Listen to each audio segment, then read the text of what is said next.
Hello friends, नमस्कार। जैसा friends मैंने आपसे वादा किया था कि मैं आपके जो स्ट्रोक के बारे में आगे आपको बताऊंगा, उसके ट्रीटमेंट के बारे में और फिजियोथेरेपी के रोल के बारे में। स्ट्रोक यानी कि पैरालिसिस स्पेशली जो हाफ साइड की होती है। तो दोस्तों, इसमें जो मुख्य रीज़न है मेरा आपके साथ ये वीडियो शेयर करने का वो ये है कि मैंने देखा है कि जब स्ट्रोक को शुरू में ध्यान से नहीं देखा जाए, नहीं ठीक से फिजियोथेरेपी हो, तो उसमें बड़ी सारी विकृतियां, बड़े सारे अलग तरह की डिफ़ॉर्मिटीज़ सामने आती हैं, जो आगे चल कर के बहुत डिफ़िकल्ट होता है उनको ठीक करना। क्योंकि स्ट्रोक जैसा नाम से और जैसे डेफिनेशन से पता चलता है इसमें कि ये एक साइड की पैरालिसिस होती है। और पैरालिसिस इसलिए होती है क्योंकि हमारे ब्रेन के एक साइड में कोई लीजन आ जाता है, कोई दिक्कत आती है, जैसे कि इस्चेमिक या हेमोरेजिक। मेनली दो ही तरह के रीजंस होते हैं, कॉज होते हैं स्ट्रोक के, जैसा मैंने पिछले वीडियो में बताया था। तो उसमें जो है मेडिकल ट्रीटमेंट में सबसे पहला जो चैलेंज होता है, पेशेंट को पहचान करके हॉस्पिटल पहुंचना होता है, उनको पहुंचाना होता है। FAST जो सिम्टम्स मैंने बताए थे लास्ट टू लास्ट वीडियो में, जिसमें कि आपको पहचानना होता है और डॉक्टर के पास ले जाना होता है, हॉस्पिटल ले जाना होता है।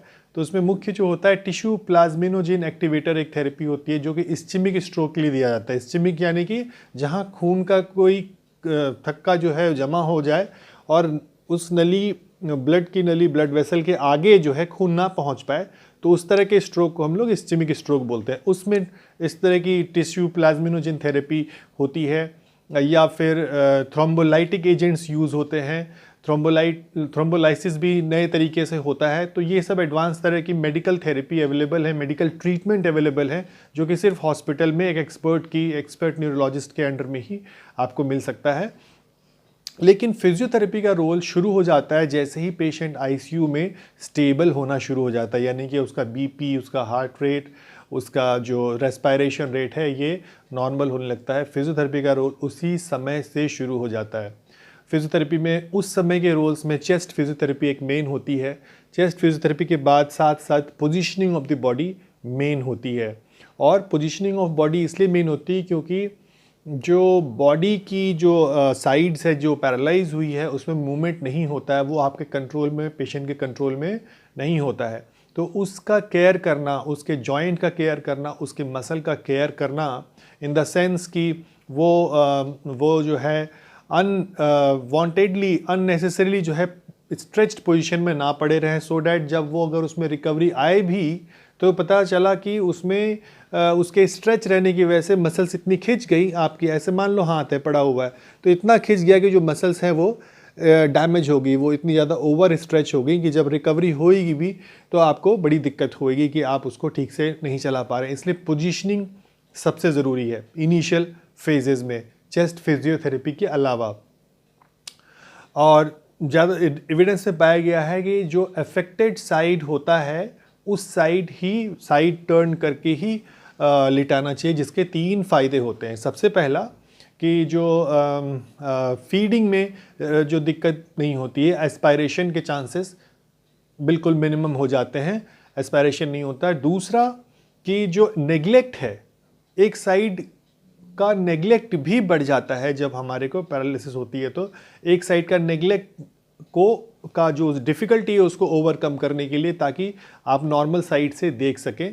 तो वैसे तो विजन दोनों तरफ होता है, लेकिन उसकी जो इमेज है वो बन नहीं पाती है ठीक से हमारे ब्रेन में जब पैरालिसिस होती है। तो इसीलिए ये दूसरा कारण है कि हमें अफेक्टेड साइड पर क्यों लिटाना चाहिए, यानी कि नॉन अफेक्टेड साइड जो रहेगा, यानी हाथ और पैर जो नॉन अफेक्टेड है वो ऊपर साइड में रहेगा और साइड लाइन में लिटाना चाहिए इनिशियल डेज में।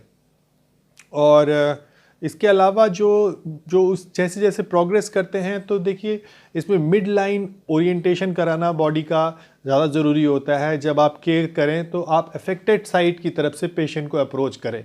घर में जब आ जाएं आप डिस्चार्ज करा के, तो पेशेंट को इस तरह से लेटना चाहिए कि वो जब वो कोई उसकी तरफ आए तो उसके अफेक्टेड साइड की तरफ से आए, ताकि उसका जो नेग्लेक्ट है, एक नेग्लेक्ट भी होता है। देखिए इसमें फिज़िकल वीकनेस के अलावा साइकोलॉजिकल प्रॉब्लम्स भी बहुत सारी आती है, क्योंकि ब्रेन जो है उसका, अगर हम एक वीडियो हम बनाएंगे उसके ऊपर अलग से, कि हर एक ब्रेन के पार्ट्स का, राइट एंड लेफ़्ट साइड के पार्ट का अलग अलग फंक्शन है। तो क्या चीज़ अफेक्ट हुई है, क्या नहीं अफेक्ट हुई है, उसका एक प्रॉपर असेसमेंट करना होता है और उसके अकॉर्डिंगली ही थेरेपी प्लान होती है। तो थेरेपी में सिर्फ पेशेंट का ट्रीटमेंट नहीं होता है, पेशेंट के जितने भी केयरर हैं उनको भी उसके बारे में अवेयर कराया जाता है कि पेशेंट की क्या क्या डिफ़िकल्टीज़ हो सकती हैं, डिपेंडिंग ऑन कि क्या क्या फंक्शंस उसके अफेक्ट हुए हो सकते हैं बिकॉज ऑफ द स्ट्रोक। तो उसमें जो, जैसा मैंने बताया कि एक विजन के नेग्लेक्ट होने का एक चांस है, जिसको हम लोग नेग्लेक्टेड विजन या हेमी एनोपिया भी बोलते हैं मेडिकल टर्म में, वो हो सकता है। इसके अलावा एफेजिया भी हो सकता है। एफेजिया क्या होता है? एफेजिया का मतलब होता है difficulty in speaking. Difficulty in speaking जो है वो 3 तरह के हो सकते हैं: Broca's aphasia, Wernicke's aphasia and anomic aphasia या ग्लोबल एफेजिया। और एक होता है प्रोग्रेसिव एफेजिया। तो प्रोग्रेसिव वाला हमारे स्ट्रोक में जनरली नहीं आएगा, वो ट्यूमर वगैरह में आ सकता है, ट्यूमर केस में, लेकिन स्ट्रोक में यही 3 तरह के मेन एफेजियाज होते हैं जिसमें कि डिफ़िकल्टी होती है कम्युनिकेशन में। जो ये तीनों जो तरह के एफेजिया होती हैं, इनमें किसी में अंडरस्टैंड तो आप अच्छे से कर रहे होते हैं, आपको पता है क्या बोलना है, लेकिन आप सही वर्ड्स नहीं चूज़ कर पाते हैं। ऐसा ब्रोकाज एफेजिया में होता है। और वर्निक्स में एफेजिया में ये होता है कि आपको पता ही नहीं रहता है कि आपने क्या बोला, आप बोलते साफ हो, चूज़ वर्ड लगेगा कि आप आप दिख रहा है कि आप साफ साफ बोल रहे हो, पूरा का पूरा सेंटेंस बोल गए आप, लेकिन आपको ही नहीं पता कि आपने सही बोला कि गलत बोला, और ऐसे में आपको फ्रस्ट्रेशन होती है। That is Wernicke's aphasia. तो जो ब्रोकाज होता है वो उसको एक्सप्रेसिव एफेजिया भी बोलते हैं, और उसको जो है नॉन फ्लुएंट एफेजिया भी बोलते हैं, जबकि वर्निक्स वाले में ये फ्लुएंट एफेजिया बोलते हैं और रिसेप्टिव एफेजिया बोलते हैं। तो आप इसके बारे में और डिटेल में बताएंगे, लेकिन मैं आपको बता रहा हूँ कि ये डिफ़िकल्टीज़ जो हैं वो फिज़िकल पावर और वीकनेस की जो डिफ़िकल्टीज़ हैं, फिज़िकल जो स्ट्रेंथ की पावर है उससे हट करके ये सब प्रॉब्लम्स भी होती हैं। एफेजिया हो गया, हेमी एनोपिया हो गया, और साइकोलॉजिकल प्रॉब्लम्स भी और भी होती हैं कि आप अपने को नए रूप में देखते हैं, फैमिली आपको नए रूप में देखती है, तो फैमिली के ऊपर जो भी इसका असर होता है उसको भी समझना होता है और उसको अकॉर्डिंगली एडजस्ट करना होता है, ताकि सही तरीके से थेरेपी प्लान की जाए और पेशेंट जो है वो धीरे धीरे करके रिकवर होता जाए। देखिए, 3 मंथ्स इनिशियल जो होते हैं वो गोल्डन पीरियड होते हैं, जिसमें पेशेंट जो है बहुत तेज़ी से रिकवर करता है, और उस समय में सही मूवमेंट्स को लर्न कराना बहुत ज़रूरी होता है। जो अप्रोचेस फिजियोथेरेपिस्ट यूज़ करते हैं, आप हमेशा ट्राई कीजिए कि आपको एक अच्छा फिजियोथेरेपिस्ट, वेल लर्न, एक क्वालिफाइड फिजियोथेरेपिस्ट मिले, और जो उसकी जो एफिशिएंसी हो वो ऑलरेडी इस्टेब्लिश हो रखी हो। किसी अच्छे इंस्टीट्यूट से ही थेरेपिस्ट को आप पिक कीजिए, और फिर जो है अच्छे से उसका असेसमेंट कीजिए हर एक पार्ट का, जो मैंने बताया आपको इन डिफ़िकल्टीज़ का, एंड अकॉर्डिंगली थेरेपी स्टार्ट कराइए। क्योंकि गलत थेरेपी से क्या होता है कि बाद में उसको अनलर्न करना बड़ा मुश्किल काम हो जाता है। जैसा कि मेरे पास एक बार चैलेंज आया था कि उन्होंने हाथ ऐसे रखना सीख लिया, तो वो उसको जब भी हम आते थे और वो एक ही साइड, जो उनकी नॉर्मल साइड है, वो ही यूज़ करता हुआ देखा, दूसरा साइड जो है बिल्कुल वीक रहा, दूसरा साइड को आप बिल्कुल ही नेग्लेक्ट करते चले गए, और उसमें फिर डिफ़िकल्टी हो जाती है बाद में उसको थेरेपी को मतलब जो आउटकम है वो अच्छा देने में। जो अप्रोच यूज़ करते हैं फिजियोथेरेपिस्ट, वो न्यूरो डेवलपमेंटल थेरेपी होती है, न्यूरो डेवलपमेंटल थेरेपी होती है, और मोटर रीलर्निंग प्रोग्राम होता है।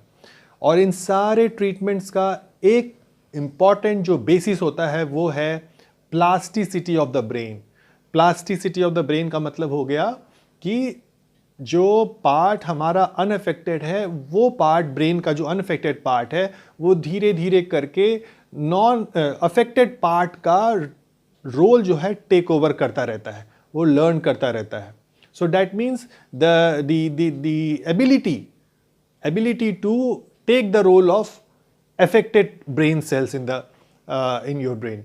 सो वो चीज़ चलती रहती है, और जो इनिशियल जो फेज़ ऑफ रिकवरी होती है वो डिपेंड करता है, कोई स्वेलिंग है, कुछ अगर ब्रेन में स्वेलिंग आई है उस इनिशियल इंसल्ट की वजह से, वो धीरे धीरे रिजॉल्व हो रहा है, that is different thing, that recovery is different thing. But the plasticity, the principle of plasticity जो है, सिद्धांत है प्लास्टिसिटी का, वो डिफरेंट थिंग है कि कैसे आप नए सिचुएशन से अडॉप्ट करते जा रहे हो।